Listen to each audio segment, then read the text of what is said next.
신약 성경 말씀인데요. 디모데후서 4장 1절에서 8절까지 말씀입니다. 제가 이 성경으로는 347쪽 디모데후서 4장 1절에서 8절까지 말씀 제가 봉독합니다.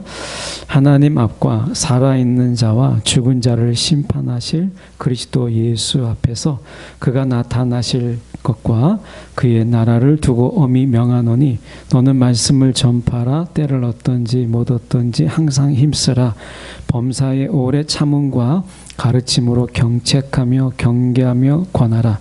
때가 이르리니 사람이 바른 교훈을 받지 아니하며 귀가 가려워서 자기의 사욕을 따를 스승을 많이 두고 또 그 귀를 진리에 돌이켜 허탄한 이야기를 따르리라.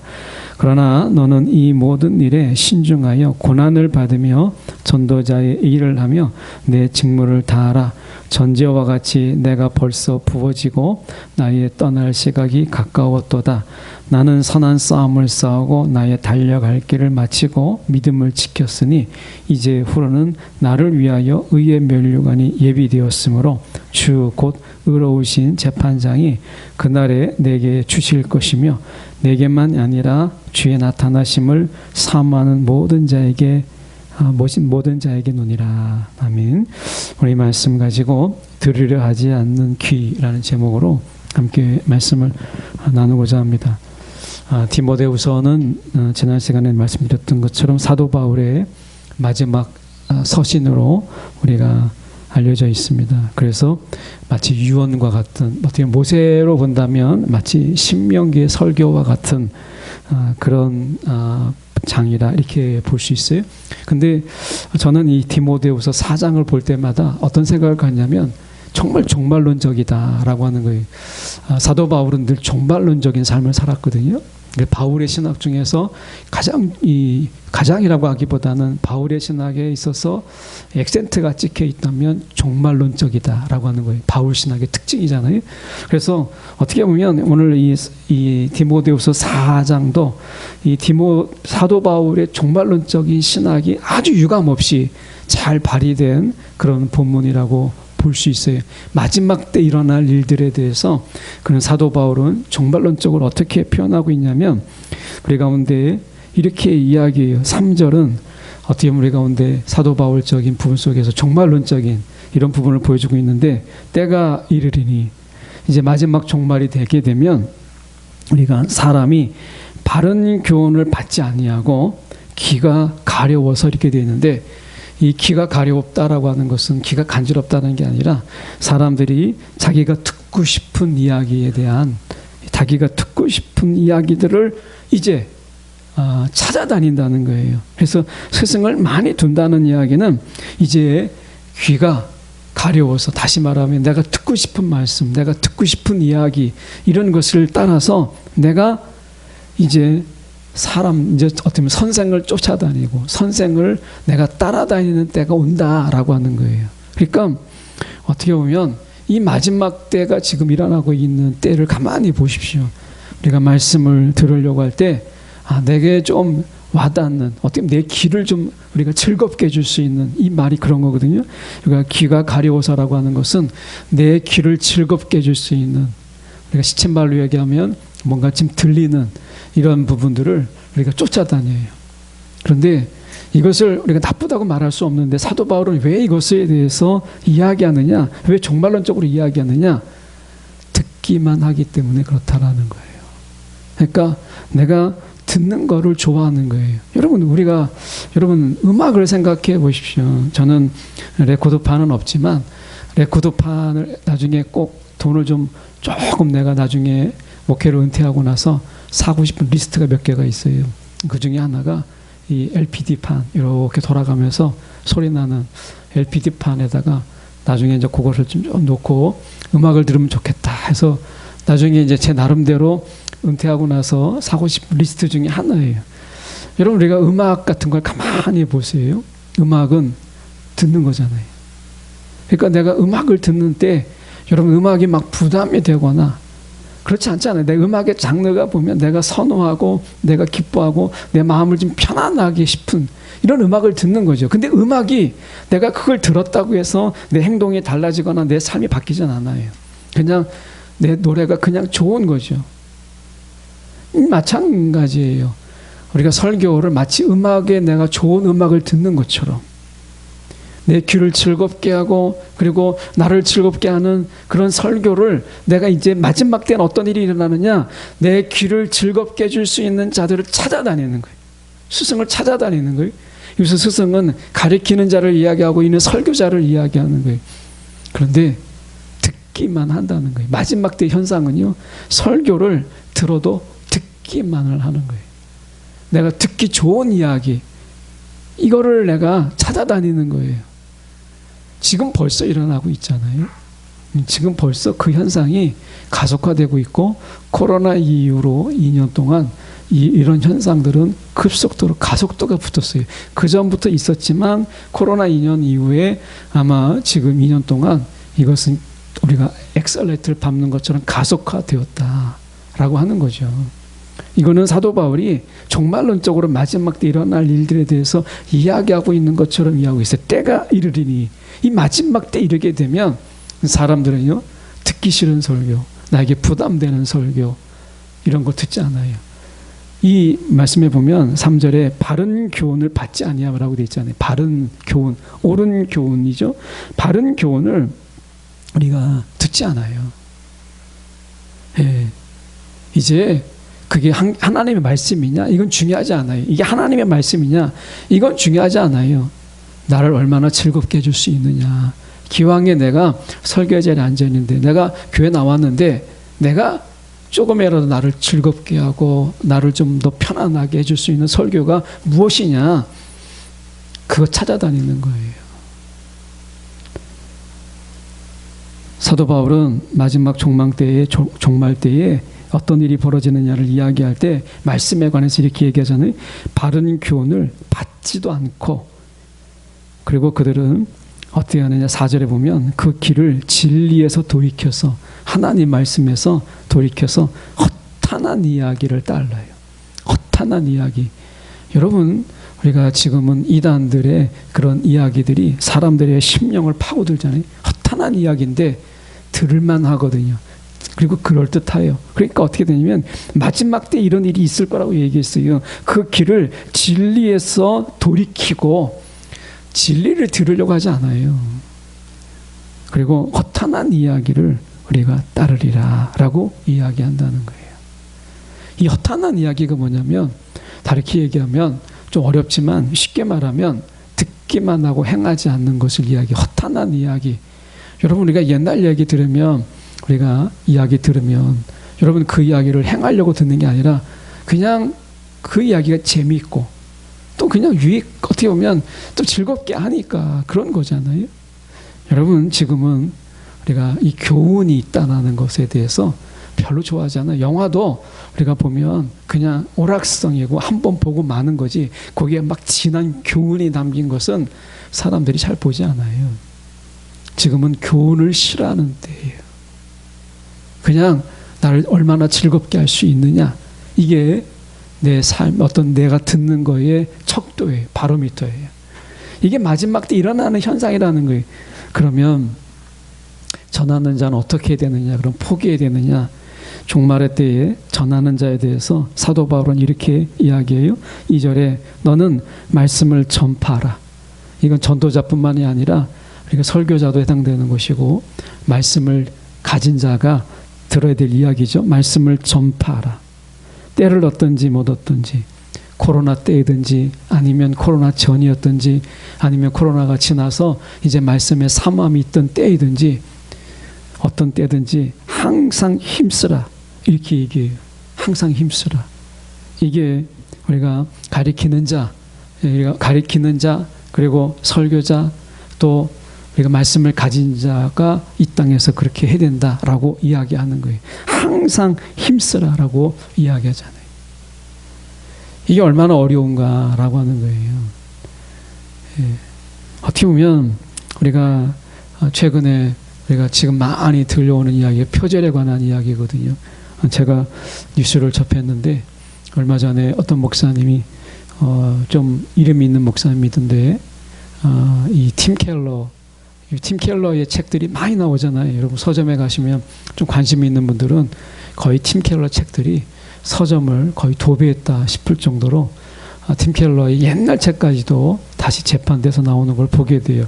그래서 어떤 걸 읽어보면 좀 시대가 좀 많이 오래됐구나 하는 것을 보게 되는데, 어쨌든 팀 켈러의 책들이 지금 엄청나게 쏟아지고 있잖아요. 한 목사님이 설교에 대한 부담을 가졌는지 팀 켈러의 설교를 그대로 하다가 표절도 해서 그 목사님이 그 담임 목사직을 내려놓게 되었어요. 이 표절의 유혹이 왜 그렇게 있느냐라고 얘기했을 때 결국에는 어떻게 보면 우리가 이 들리는 설교, 사람들의 귀를 즐겁게 해야 된다, 설교를 잘해야 된다라고 하는 이런 부담들이 있어서 표절의 이야기가 지금도 계속해서 끊이지 않죠.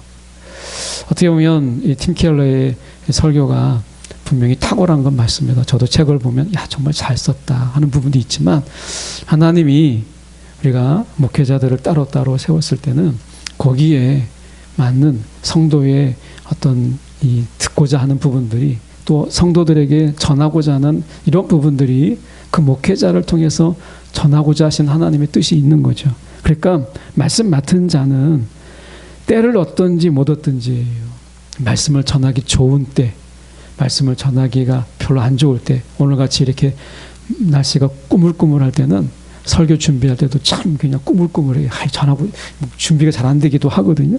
그럴 때 우리가 그냥 때를 따라서 날씨가 좋으면 좀 전하고, 분위기가 좋으면 전하고, 좀 마음이 좀 울적하고 분위기가 별로 안 좋을 때는 말씀을 전하지 않고, 이런 게 없어요. 사도 바울은 이런 부분에서요, 사도 바울은 굉장히 엄격한 말씀을 전해요. 왜 사도 바울이 왜 이런 엄격한 가르침을 주느냐라고 하는 부분을 좀 볼 필요가 있어요. 바울 서신의 내용들을 보면 우리가 사도 바울이 굉장히 엄하게 말씀하는 걸 우리가 보게 되죠. 사도 바울의 이 복음의 이해를 우리가 알면 사도 바울이 왜 이렇게 엄하게 때를 얻든지 못 얻든지 너가 그렇게 항상 힘쓰라 이런 이야기를 하는 줄 아십니까? 그냥 말씀의 준비는 내가 그냥 기분 내킬 때 좀 하고 안 될 때는 안 하고 하는 게 아니에요. 이 사도 바울이 이야기하는 것은 가르치는 자나 말씀을 전하는 자나 아니면 우리가 어떤 순간에서 말씀을 전하는 모든 자들이죠. 그런 자들에게 이야기하기를 때를 얻든지 못 얻든지 항상 힘쓰라. 그리고 이렇게 얘기합니다. 두 가지를 이야기를 해요. 말씀을 전하는 자나 가르치는 자에게 두 가지가 필요한데, 첫 번째가 오래 참음이라는 거예요. 오래 참음이 필요하다는 거예요. 오래 참음을 훈련하라는 거예요. 전하는 자는 오래 참음. 전하는 자가 참지 못하고 전하는 자가 먼저 인내하지 못하기 때문에 누가 먼저 지치는 거예요? 듣는 자가 지치겠어요? 전하는 자가 지치겠어요? 전하는 자가 먼저 지치는 거예요. 그래서 전하는 자에게는 먼저 오래 참으라고 이야기하는 거예요. 가르치는 자 오래 참아야 된다는 거예요. 두 번째는 직설적으로 나와 있지는 않지만 우리가 보면 우리가 지금 3절에 바른 교훈을 받지 아니하잖아요. 그런 가운데 사도 바울은 이야기할 때 5절에 보십시오. 전도자의 일을 하며 내 직무를 다하라. 너는 모든 일에 신중하여 고난을 받으며 전도자의 일을 하며 내 직무를 다하라 라고 이야기하잖아요. 내 직무를 다하라 라고 했을 때 가리키는 자, 설교자의 직무는 기다림이에요. 기다림. 주님이 기다리듯이 기다림인 거예요. 오래 참음과 기다림이 설교자에게 필요하고 가리키는 자에게 필요하다는 거예요. 기다릴 수 없으면요 포기하게 돼요. 오래 참음이 없으면 중단하게 됩니다. 이거 전해도 이거 말씀 전한다고 누가 듣겠어 하면 준비하는데 정말 어렵게 돼요. 여러분, 우리가 사도 바울이 다시 돌아가서 왜 그렇게 그가 혹독하게 엄하게 지금 디모데에게 이야기하고 있는가라고 하는 거예요. 이 부분에서 사실 저는 이 사도 바울의 가르침에 굉장히 전적으로 좀 동의하는 편인데, 이게 좀 그런데 실제로 목회 현장에서는 쉽지가 않더라고요. 왜냐하면 사도 바울은 그리스도께 합당한 자를 만드는 일에 있어서 우리가 좀 유약하게 위로하고 이런 부분보다 사도 바울은 이런 부분에 대해서 굉장히 호떡하게 가르쳤던 이유가 무엇이냐면, 그가 복음을 어떻게 이해했냐면, 복음이라고 하는 것은 반드시 바른 교훈을 듣고 지키게 하고 따르는 데까지 이르게 하는 것이 복음이다라고 보았어요. 그러니까 사도 바울은 복음의 이해를 어떻게 했냐면, 단순하게 듣는 것, 이것은 복음이 아니라는 거예요. 복음을 우리가 듣고 그리스도에 합당하게 우리가 행할 수 있도록, 지킬 수 있도록 거기까지 우리가 변화시키는 것, 이것이 복음이고 복음의 능력이라고 생각했고, 사도 바울은 이런 복음, 자기가 완전히 바뀌었잖아요. 이제 사울이었다가 사도 바울은 완전히 바울로 된 자였잖아요. 그 자신의 경험이 그 바탕이 되는 거죠. 자기가 정말 바리새인의 수제자로서 살았던, 어떻게 보면 지적 유의 속에서 가말리엘의 수제자로서 그가 있었지만, 사실은 이 가말리엘의 교훈들은 다 지적 유의적인 부분이었지 삶을 송두리째 변화시키는 건 아니었어요. 근데 사도 바울이 이제 복음을 경험하고 나니까 그의 인생이 완전히 바뀌어 버렸잖아요. 인생이 송두리째 바뀌어 버렸잖아요. 이 경험이, 이 복음에 대한 경험이 그에게 있었기 때문에 그는 복음에 관해서는 정말 혹독해요.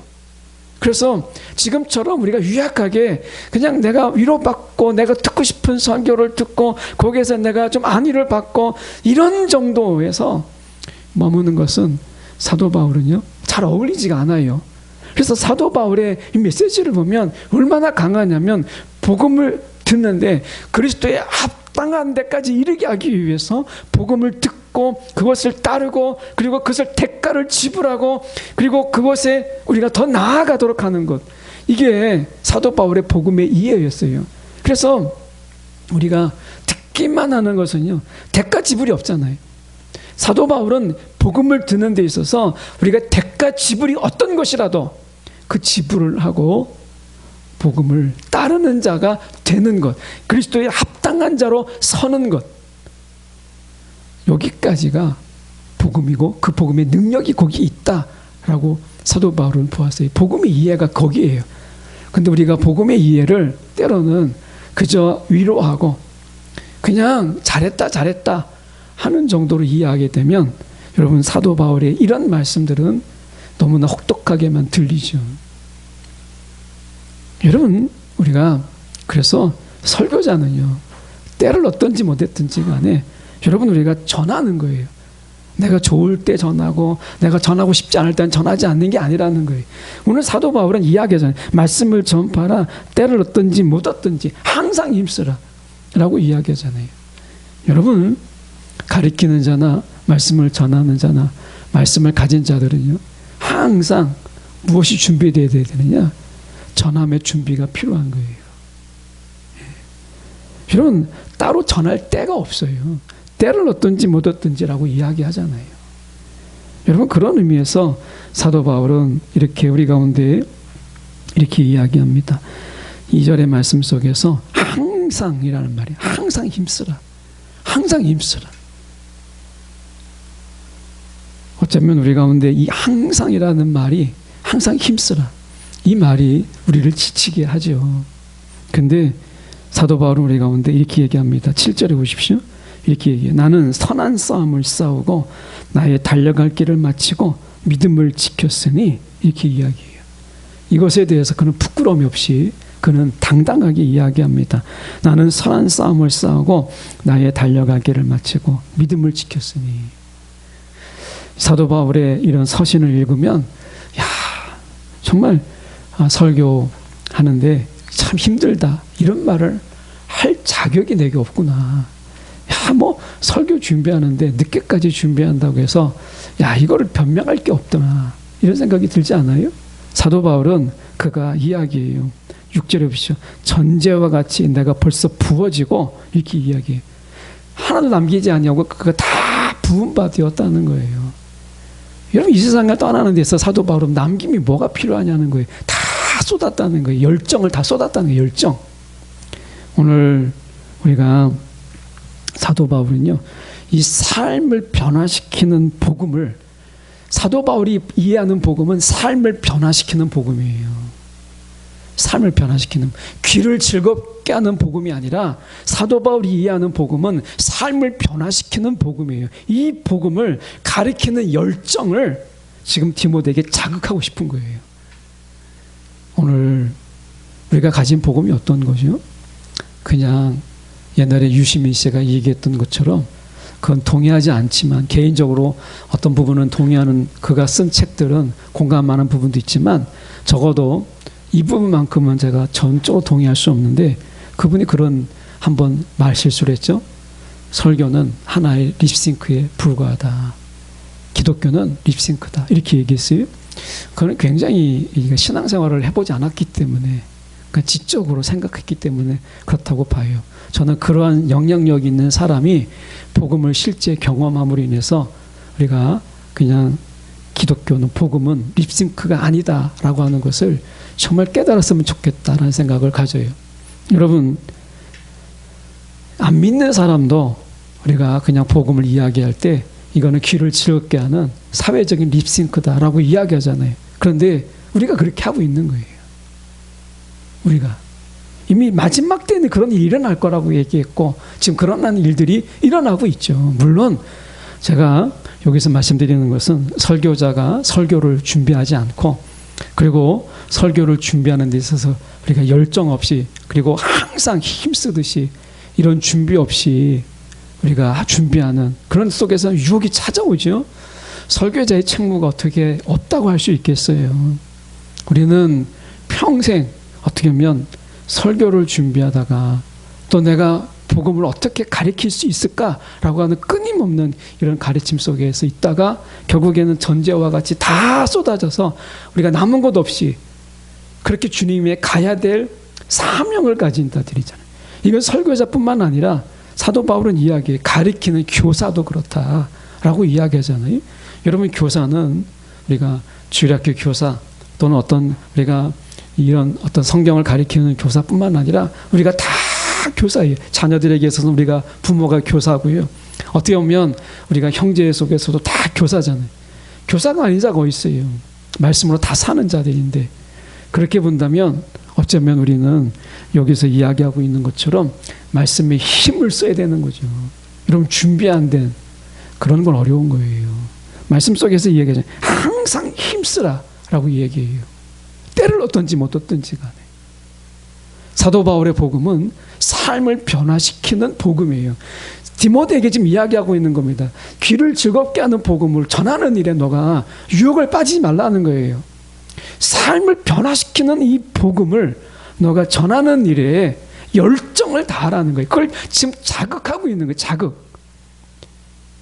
우리가 적어도 설교자에서 이 부분은 우리가 해야 되고, 가리키는 우리 입장에서는 이 부분은 우리가 하되, 이 영역을 넘는, 그러면 귀를 즐겁게 하고 귀를, 그들의 가려운 길을 막 긁어줄 수 있는 이런 설교를 찾고 이런 데를 찾아다니는 사람들은 우리가 어떻게 하겠니?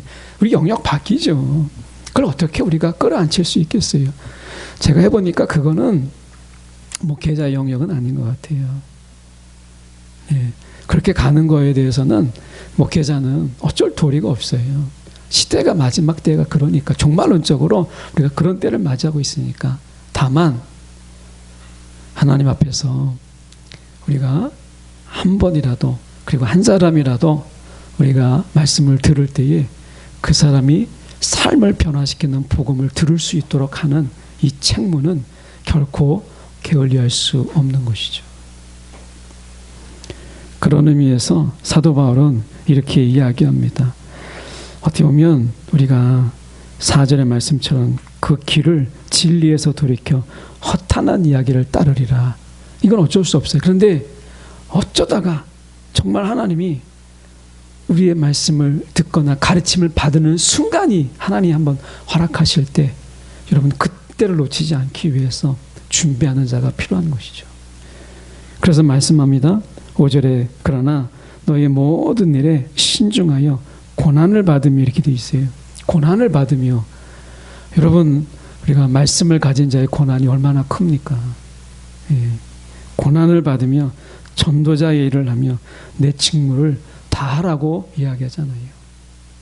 여러분, 우리가 하나님 앞에 섰을 때 너는 말씀 맡은 자로 어떻게 살았느냐라고 얘기했을 때, 여러분, 우리가 사도 바울처럼 내가 전제와 같이 내가 다 쏟아내는 열정을 하나님 이 땅에 있는 동안 내가 다 하다 왔습니다 하면 하나님이 얼마나 기뻐하시겠어요. 말씀하전에 사도 바울이 8절에 보시면 이제 후로는 나를 위하여 의의 면류관이 예비되었으므로, 하나님이 얼마나 많은 열매를 거뒀느냐 이거를 묻지 않아요.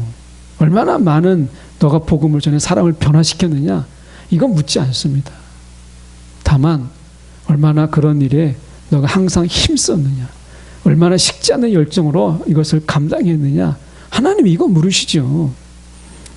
우리 영역의 밖의 일 때문에 우리가 고민하거나 또는 그것 때문에 염려하거나 그것 때문에 주눅들 필요는 없다고 생각해요. 반대로 우리가 이 교회에 속한 지체들도 마찬가지로 우리가 하나님의 말씀을 왜 듣느냐, 이게 중요한 거죠. 사도 바울은 분명히 이야기하잖아요. 왜 듣느냐, 우리가 왜 듣느냐라고 하는 거예요. 귀를 즐겁게 하는 이야기가 아니라 그것이 정말 하나님의 말씀이냐, 교훈이냐, 바른 교훈이냐라고 하는 것에 기준을 두라는 거예요. 마지막 때는 여러분 말쟁이들이 많아진다는 거예요. 말을 잘하는 자들이 많아진다는 거예요. 그런데 귀를 정말 간질간질한 귀를 막 긁어줄 수 있는 많은 이야기가 있는데 그 이야기가 귀를 긁어주면서도 바른 교훈이 된다면 얼마나 좋겠어요? 그런데 둘 중에 하나라면 바른 교훈을 따르라는 거예요. 마지막 때는 우리가 바른 교훈을 듣기 싫어하니까, 여러분, 이 종말론적인 부분 속에서 말씀을 어떻게 바라볼 거냐, 사도 바울은 종말론적으로 이야기하고 있는 거예요. 뭐라고 이야기한다는 거예요? 귀를 가렵게 하는 거, 귀를 막 간질간질해주고 막 귀를 시원하게 해주는 이런 게 아니라 이게 바른 교훈이냐, 이게 정말 하나님의 말씀이냐라고 하는 것에 우리가 거기에 마음을 두라는 거예요. 이게 마지막 때 우리가 종말론적인 부분 속에서 우리가 정말 말씀을 가까이 하는 이 자세예요, 자세. 사람들이 이 바른 교훈을 받지 않으려고 하니까 성령의 음성을 듣지 못하는 거예요. 성령은 끊임없이 예수님께서 가르쳐 주셨던 그 진리를 우리 가운데 생각나게 하고 기억나게 하고 그걸 가르치잖아요. 그런데 진리에 대해서 우리가 떠나버리니까, 하나님이 말씀하지 않는 것이 아니라 성령이 우리 가운데 여전히 말씀하지 않으시는 것이 아니라 진리에 대해서 마음을 돌이켜버리니까, 듣지 않으려고 하니까 성령의 음성이 들리지 않는 거죠. 오늘 우리가, 여러분, 이 4절은 이 시대에, 다시 말하면 오늘의 우리의 이 현실을 너무나 적나라하게 보여주고 있는 종말론적인 표현이에요. 말씀에 관해서는요, 이제 사람들이 이게 하나님 말씀, 바른 교훈에, 아무리 바른 교훈이라도 내 귀를 내가 시원하게 해주지 않으면 듣지 않으려고 하는 거예요. 그래서 지금 말씀하잖아요. 3절의 말씀이 적나라하게 우리가 번역을 해보면 이렇게 돼요. 귀를 시원하게 하고 내 귀를 가려운 데를 막 싹싹 긁어줄 수 있는 그런 것. 그리고 자기 사역을 지금 우리가 잘하고 있다라는 거예요. 그렇게 막 욕심을 내고 탐욕을 내고 내가 지금 욕망을 가지고 하는데 그게 잘하고 있다. 당신을 내가 응원한다. 하나님이 당신을 복을 주고 있다. 이렇게 말하고 있는 그런 수많은 이야기들, 그걸 외치는 자들, 그런 스승을 두는 거예요. 그런 사람들이 이야기를 자꾸 내가 수집하면서 그런 이야기만 듣는 그런 때가 온다라는 게 지금이 그때 아니겠어요? 여러분, 이러한 때에 오늘 우리가 더 사명감 깊게, 가리키는 자는 더 가리키는 일에, 전하는 자는 더 전하는 일에 여러분 힘을 써야 되죠. 근데 놀랍게도 예수님께서 우리 가운데 말씀하셨어요. 너희는 가서 가르쳐 지키게 하라. 그게 누구에게 얘기했어요? 1차적으로는 사도들이지만 2차적으로는 우리 모두에게예요. 여러분, 우리가 잘 가리키든 못 가리키든 우리는 다 말씀을 가리키는 자의 본분을 받은 자들이에요. 여러분, 그런 의미에서 여러분, 우리는 바르게 가르치기 위해서 배워야 되고 바르게 가르치기 위해서 힘써야 되는 때에 있는 거예요. 지금 말씀의 싸움입니다. 이 마지막 종말의 때는요, 말씀의 싸움이에요. 예. 여러분, 우리마저도 어쩌면 지금 남은 이 땅에 신실하신 그런 목사님들이나 또는 우리 성도들이 우리가 세상이 그러한 것처럼 유행을 따라서 여러분 허탄한 이야기를 늘어놓고 우리가 귀를 간지럽히게 할 수 있는 이런 이야기에 푹 빠지지 않도록 정말 말씀을 위해서 기도해야 되고 전하는 자를 위해서 기도할 때가 바로 이때라는 거예요. 사도 바울은 지극히 이 말씀을 종말론적으로 이야기하고 있다라는 것을 우리가 기억할 필요가 있어요. 여러분, 우리는 마지막 때는 말씀과의 씨름을 우리가 포기할 수 없어요. 이 말씀과의 이 씨름, 야곱이 하나님과 씨름했던 것처럼 여러분, 우리가 이 말씀과의 씨름을 여러분 중단할 수가 없어요. 예. 그래서 여러분, 큐티하는 분들은 큐티를 지속적으로 항상 힘쓰는 거니까 여러분, 우리가 내가 하고 싶을 때 그냥 하고 하기 싫을 때는 안 하고 이렇게 말하지 않아요. 사도 바울은 지금 이야기잖아요. 정말 얼마나 혹독하게 이야기합니까? 사도 바울에겐 일상의 삶도 없고 우리의 바쁜 삶도 없고 우리가 정말 분주한 삶도 없고 피곤한 삶도 없나요? 아니죠. 사도 바울은 누구보다도 피곤하고 사도 바울은 누구보다도 어려운 삶을 살았어요. 그럼에도 불구하고 그는 우리 가운데 너무나 혹독하게 이야기해 항상 힘쓰라 라고 이야기해요. 여러분, 마지막 때 말씀을 놓치면 다 놓치는 거예요. 여러분, 말씀과의 씨름을 포기하지 마십시오. 이 마지막 종말에 말씀과의 싸움이 이미 확전되고 있잖아요. 예. 코로나 때 제일 성장세가 컸던 것은요, 이단들입니다. 교회가 아닙니다. 우리가 다시 한번 말씀을 맡은 자로서 제 자신부터 먼저 얼마나 열정을 가지고 우리가 말씀을 얼마나 내가 집중했는가 라고 하는 부분입니다. 여러분, 말씀을 빼앗기면 고지를 빼앗기는 거예요. 우리가 철원평야에 가서 이렇게 보면 철원 고지가 있죠. 그게 하루에 9번 주인이 바뀌었다고 하잖아요. 여러분, 이 마지막 때 우리는 영적 고지가 말씀입니다. 이 말씀을 놓고 여러분, 주인이 하루에 몇 번씩 바뀌는 거예요. 여러분, 이것을 사수하기 위해서 우리는 부름받은 자들이에요. 오늘도 저희가 항상 힘쓰라. 때를 얻든지 못 얻든지 여러분, 말씀의 준비, 이것이 우리가 포기되는 순간 그 다음부터는 종잡을 수가 없게 돼요. 여러분, 우리만이라도 귀를 간지럽히고 우리가 들리는 설교가 아니라 바른 교훈을 위해서 우리가 몸부림치는 영적 몸부림이 필요한 때입니다. 저와 여러분이 우리가 어떤 이 교회가 우리가 바른 교훈에 헌신하고 사도 바울처럼 거기에 모두를 걸었던 것처럼 우리가 이 마지막 때 말씀의 씨름에 우리의 전부를 거는 그런 저와 여러분의 삶이 되기를 진실로 바랍니다. 기도하겠습니다.